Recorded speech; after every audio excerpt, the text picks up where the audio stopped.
Hey, it's Consumer Credit TV, and I'm your host, Doug Miner, the internet's most passionate credit show. I'm here to help you with your credit. Today, I'm going to start with a little story about identity theft and a little bit about how I got into this industry and how I got started with credit repair and helping people with their credit.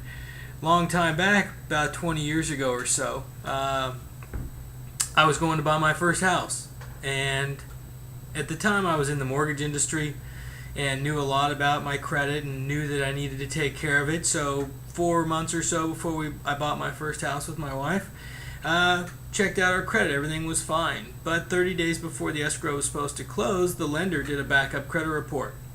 What did they find?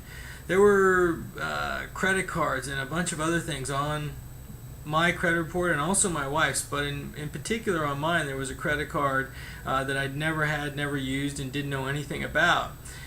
And additionally, at that time it was more difficult to have these things removed. I ended up having to take a trip to, at the time, TRW. I believe it was in Costa Mesa or Brea. I can't quite remember exactly where I had to drive to. But wait in a waiting office and actually wait to sit down with a person there from the company, explain who I was, prove who I was, and have this removed from my credit report prior to me being able to close escrow on my first house. Well, everything worked out fine, got the house, credit was cleaned up. But what I did was, I went ahead at the time and contacted the credit card company and said, hey, please send me a copy of the application for this credit card. Credit card company was happy to do so. I explained to him who I was, my social security number, and so forth. Turns out the application showed up at my house. I recognized the address right away and some of the handwriting. Turned out it was a family member of mine who had gone out and gotten a credit card in my name and sent to their personal address. Well, needless to say, I had a conversation with the family member and was able to get this taken care of. But here's the moral of the story, folks. Identity theft happens all the time.